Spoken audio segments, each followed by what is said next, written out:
Welcome to Do It for the Gram, an Enneagram podcast with your host, certified Enneagram coach, Milton Stewart, where we do it for the Enneagram, not Instagram. We make moves to improve ourselves and our communities.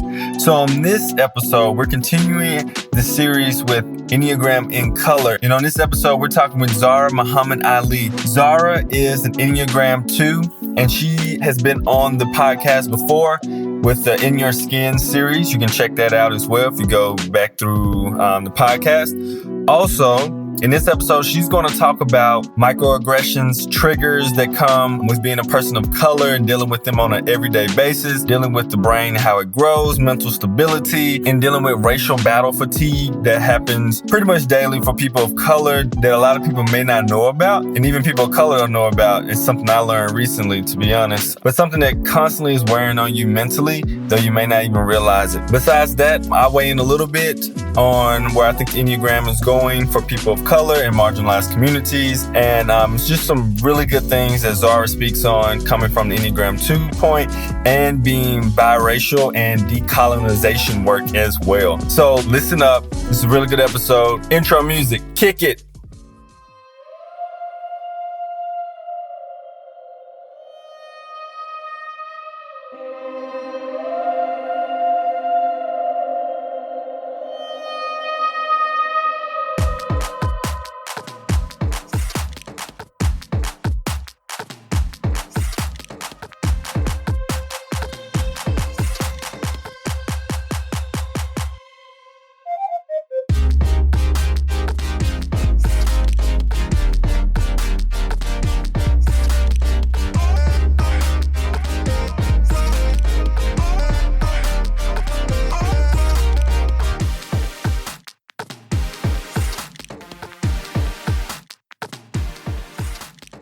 This question I definitely want to bring up. Being a person of color, where do you see the Enneagram going in the future for people of color? I think that's a great question, especially because mainly out of it being a westernized concept, it's very white-centric right now.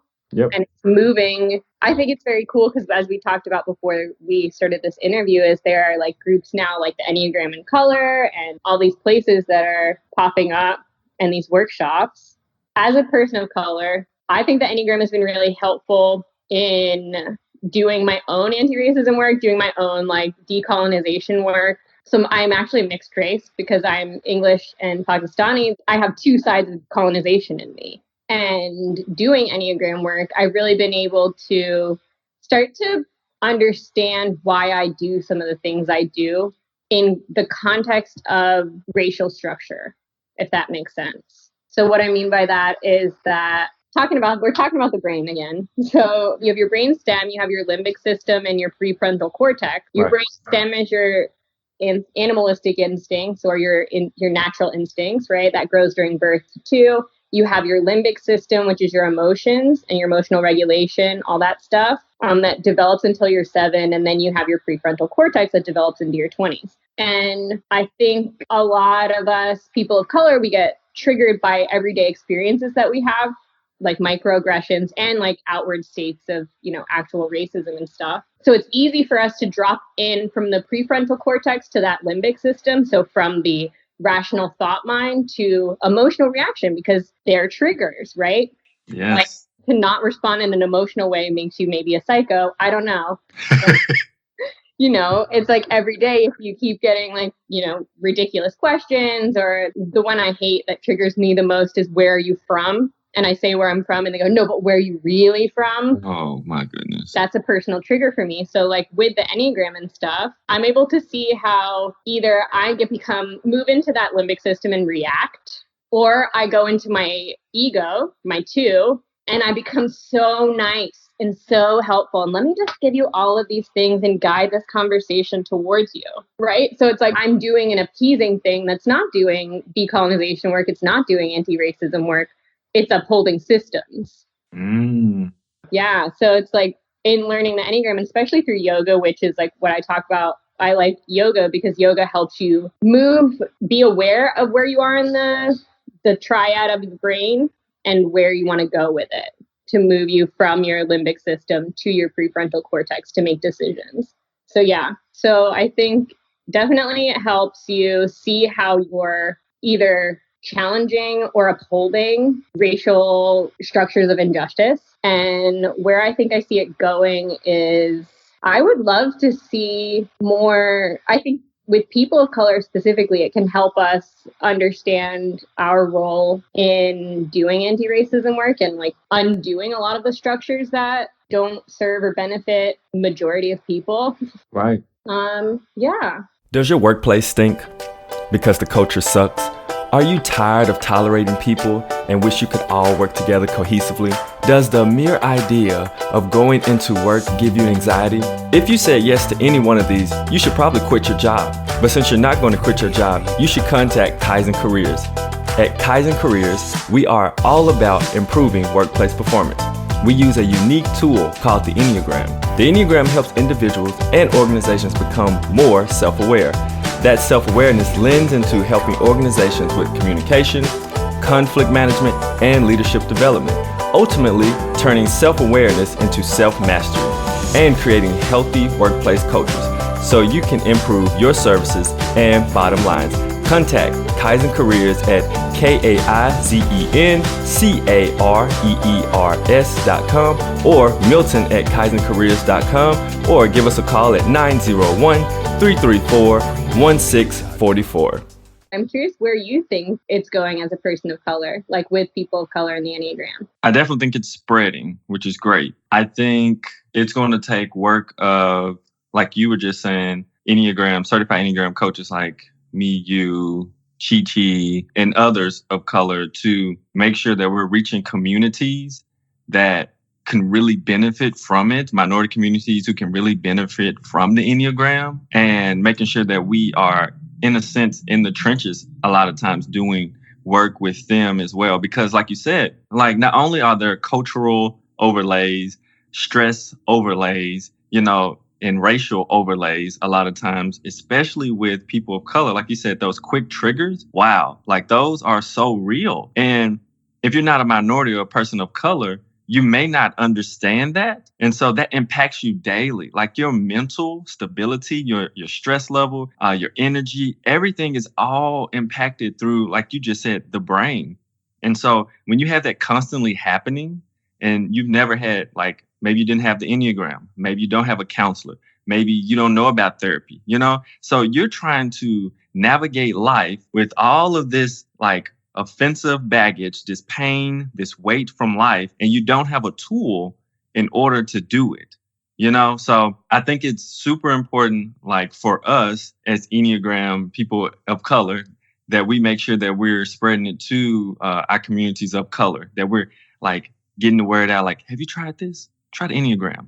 Like, what's this, and just giving it to them a little bit sometimes, because, some people are like, what's that? Is that a Ouija board? Like, no, it's it's an Enneagram. It's a really cool tool for growth, and so trying to get people interested in that way. And then as they become fascinated with how it clings to their life, really being able to help move them through it so they can grow. I think something's very fascinating. You asked the question. So in one of our devos, like we have at one of the ministers' house that we have in our church, we were there, and this one guy, he comes all the time, and he's a 5, right? We figured out he was a 5 because, like, a lot of times he was like off to himself.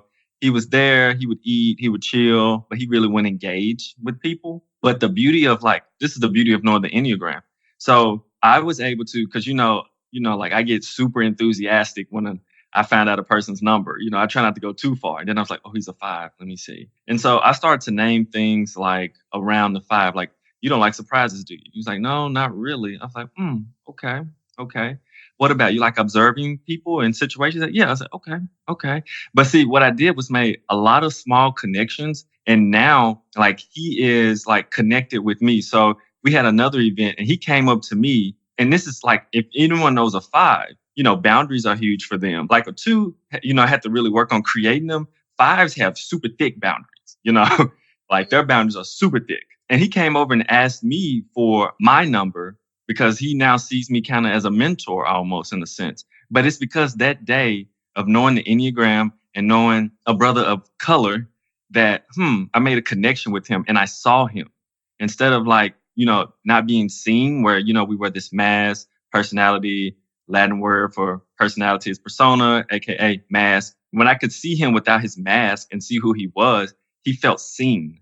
And when you can feel seen and understood, you can feel loved, And so I think that's super huge for us to be able to do in the future, so our communities can feel seen, understood, heard, and loved, because that's the only way that we're going to grow as a community of color, and also healing communities of color and communities that's been marginalized. I think that's huge. So that's where I think it's going. I think it's going where me, you, and other Enneagram certified coaches of color take it, along with, obviously, our white counterparts who know the Enneagram well too, but get into those communities. Because I have talked to quite a few people who are doing their best to get it in communities that are high need, or need a lot of resources, and they're trying to introduce it to the people they work to as well. So it's huge for all of us, but especially for us of color, because we naturally have a connection. It's like, oh, you look like me.